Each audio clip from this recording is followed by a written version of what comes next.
Hello guys, आप लोग को भी जो हम आज के क्लास में जो बताएंगे क्लास 10th का जीव विज्ञान का मोस्ट वीवीआई क्वेश्चन आप लोग को भी जो पूछा गया क्वेश्चन आपके सामने जो है गौर फरमाइएगा और सबसे आसान मेथड से आप लोग को बीच बताएंगे तो देखिएगा। और यही क्वेश्चन आप लोग को बीच बहुत मोस्ट वीवीआई क्वेश्चन है और पूछा ही जाएगा। तो चलिए हम बताते हैं आप लोग को बीच आपके सामने जो क्वेश्चन लिखा हुआ है, भोजन के पचाने से आप क्या समझते हैं। देखिए कितना अच्छा क्वेश्चन है। भोजन को यानी भोजन के पचाने से आप क्या समझते हैं, यानी भोजन खाते होंगे और पचान मतलब भोजन यदि खाते हैं तो पच जाता है कि नहीं, पच जाता है अपने आप, पचते हैं ना। तो वही बात है कि भोजन के पचाने से आप क्या समझते हैं। तो भोजन यदि खाते हैं तो उसे पचाने से आप क्या समझते हैं बताइए। और साथ ही साथ आप देखेंगे आपके सामने नीचे में लिखा हुआ है और साथ ही साथ इसे नोट करेंगे या स्क्रीनशॉट आप मार लीजिएगा और साथ ही साथ आप लोग इसे सब्सक्राइब कर लीजिएगा ताकि जब जब लाइव क्लास आऊँ तो बताइए कि भोजन पचाने से आप क्या समझते हैं। आपको उम्मीद करते हैं कि पता हो गया होगा। तो चलिए आपका आंसर में जो है वह प्रक्रिया यानी वह प्रक्रिया जिसमें यानी एंग तो सुनिए कि आपका जो क्वेश्चन है गौर फरमाइएगा, आपका क्वेश्चन है गौर एंजाइम यानी को सहायता यानी एंजाइम को सहायता से जटिल यानी भोज्य पदार्थ यानी भोज्य पदार्थ भोज्य खाए हैं ना, भोज खाए हैं, भोज्य पदार्थ यानी भोज्य पदार्थ कोई भी पदार्थ ले लीजिए और उसको क्या को सरल यानी सरल मतलब आसान भाषा, ठीक, सरल मतलब आसान यानी सरल यानी आसान अणुओं यानी अणुओं का जो अणु होता है अणुओं यानी अपघटित क्या होगा, अपघटित किया जाता है, अपघटित क्या होता है, किया जाता है तथा जिसमें फलस्वरूप यानी जिसमें फलस्वरूप हमारे शरीर में ऊर्जा मिलती है। तो फलस्वरूप यानी जिसमें फलस्वरूप यानी क्या होता है, जिसमें फलस्वरूप हमारे शरीर में क्या होता है, हमारे शरीर में ऊर्जा मिलती है उसे हम भोजन का पाचन कहते हैं। उसे हम क्या कहते हैं, भोजन का पाचन।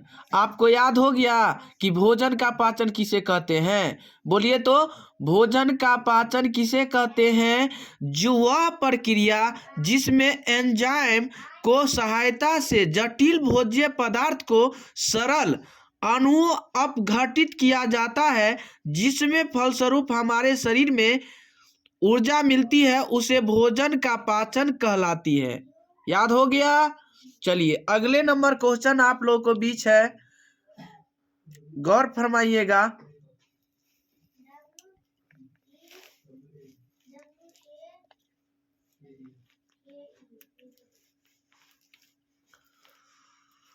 गौर फरमाइएगा आप लोगों को बीच, गौर से सुनिएगा कि मनुष्य के मुख गुहा में कितनी जोड़ी लार ग्रंथि पाई जाती है। गौर से ध्यान दीजिएगा, यानी मनुष्य के मुख्य गुहा में कितनी जोड़ी लार ग्रंथि पाई जाती है। गौर से बहुत मोस्ट वीवीआई क्वेश्चन है। यही क्वेश्चन आप लोगों को बीच में एग्जाम में पूछा गया क्वेश्चन है और इसे आसानी तरीका से इसे याद कर लीजिएगा और आसान तरीका से इसे शेयर कीजिएगा मेरे प्यारे दोस्त और भाई बंधु। और आप लोगों को बीच कहीं पे दिक्कत लेने की कोई बात नहीं है और घबराने की कोई बात नहीं है। आप लोग इसे जरूर नोट कीजिए और इसे याद कीजिए ताकि आप लोगों को बीच गलती ना हो। तो चलिए बताते हैं बहुत शानदार तरीका से। उत्तर में आप लिखिएगा कि मनुष्य के मुख गुहा में 3 जोड़ी लार ग्रंथि पाई जाती है। यानी मनुष्य के मतलब मुख गुहा में 3 जोड़ी लार ग्रंथि पाई जाती है, लार ग्रंथि पाई जाती है, लार ग्रंथि पाई जाती है। याद हो गया, याद हो गया, बोलिए तो। तो बताइए आपका जो मनुष्य के जो मुख गुहा में 3 जोड़ी जो लार ग्रंथि पाई जाती है और कौन कौन होता है, तो आपको जो हम बताएंगे आप इसे अच्छा से नोट कीजिएगा और इसे लाइक कीजिए, कमेंट कीजिए, शेयर कीजिए, ताकि जब जब लाइव क्लास आऊँ तो आप लोगों को भी जरूर पहुँचे। अब बहुत शानदार तरीका से बताएंगे। तब पैरोटीड यानी पैरोटीड टीड ग्रंथि क्या होता है? पैरोटीड ग्रंथि एक में हो जाएगा और दो में हो जाएगा सब मैंडीबुलर यानी बुलर हो जाएगा, सब मैंडीबुलर लार ग्रंथि हो जाएगा। और तीसरा नंबर सबलिंगुअल ग्रंथि लार ग्रंथि हो जाएगा।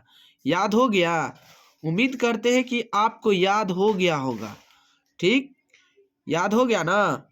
तो आप लोग मेरे प्यारे दोस्त और भाई और बंधु इसे आसान तरीका से याद कर लीजिएगा ताकि दिक्कत ना हो। इसके लिए धन्यवाद। इससे अगले वीडियो में फिर मिलेंगे। आज के लिए इतना ही।